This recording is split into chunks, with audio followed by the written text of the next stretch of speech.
Welcome into your game day report. We've got all the critical intel you need for week 7. Listen, lineups are going to lock before you know it, so let's not waste any time. Let's get right into the matchups and the data that are going to help you lock in a win this week. Look, there's no sugarcoating it. This is the week. This is where seasons are made or completely broken. We're at the halfway point, and every single decision you make, every start, every sit, is absolutely critical for that playoff push. The time for messing around is over. It's all about precision from here on out. Okay, so let's kick things off with the most important position on the field, your quarterback. We're going to pinpoint who can literally win you the week and who's carrying some pretty dangerous risk under center. When you look at this list, it's all about the game environment. You got Dak Prescott in a game with the highest point total of the entire week, going up against a Commanders defense that just gives up points to quarterbacks for fun. Then there's Jared Goff. I mean, come on, playing at home in a dome where the Lions are expected to put up close to 30 points? Yes, please. And don't sleep on the rookie, Drake May. This is a golden opportunity against a Titans D that can't get any pressure. He's going to have all day back there.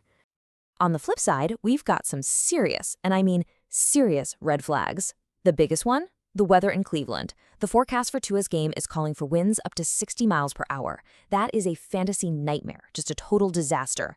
For Trevor Lawrence, you've got the London travel combined with a top 5 pass defense. That's a recipe for a real low-scoring slog. And hey, while you're almost never sitting Jalen Hurts, you've got to recognize that his ceiling is probably a bit lower than usual this week against Minnesota. All right, let's shift gears and talk about the running backs. You know how it is in today's NFL. Volume is king. So we're digging into who's set to get all the touches and who's about to run into a defensive brick wall. And this slide right here perfectly illustrates why volume is so important. Just look at Cam Skattebo. The guy is playing over 70% of the snaps and getting more than 20 touches a game. That is a league-winning workload, plain and simple.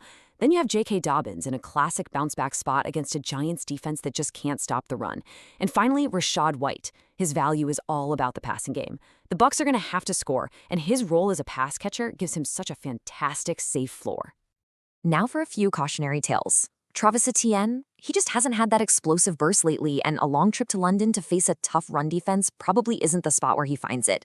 With Chase Brown, it's all about a shrinking role. His snaps are going down, and he's been an RB3 or worse. And Alvin Kamara, look, he's still a decent start, but his inefficiency running the ball is a huge concern that really puts a cap on his upside. All right, moving on to the wideouts. The game here is simple, right? Targets are everything. We're looking at the guys who are going to command the ball, and those who are about to get stuck in what we call a coverage trap. The takeaway here couldn't be clearer. You gotta start your studs, especially when they're in great situations. Amon-Ra St. Brown is the #1 guy in what should be a shootout in a dome.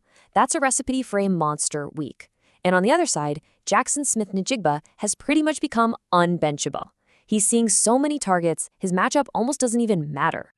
But these tough matchups can cause some major headaches. Stephon Diggs is an absolute stud, but he's expected to get shadow coverage from L'Jarius Sneed. That means Sneed is going to be glued to him all day long, and that's a corner who's been shutting down top receivers. That's a super high-risk play. And for Terry McLaurin, the Washington passing game is just so inconsistent. You probably have safer options on your bench this week.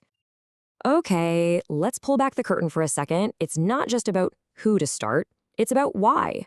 If you understand the strategic thinking behind these calls, you can make smarter decisions for your own team week in and week out. This right here, this is the playbook. This is the checklist we use. First, matchups matter. You gotta exploit the weak ones. Then, you check for role clarity. Is the player's opportunity stable? Third, know what you're chasing. Do you need a safe floor or a massive ceiling? And finally, always factor in the game environment.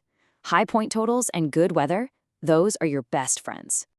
All right, let's bring it all home for your final lineup call. Here it is, the bottom line for Week 7.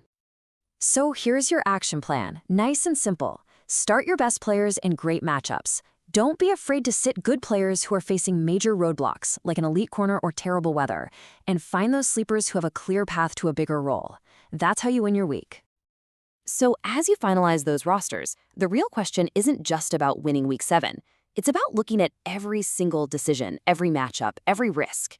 You need to ask yourself, is this lineup just good enough to win today, or is it a lineup that's actually built for a championship run? Good luck this week.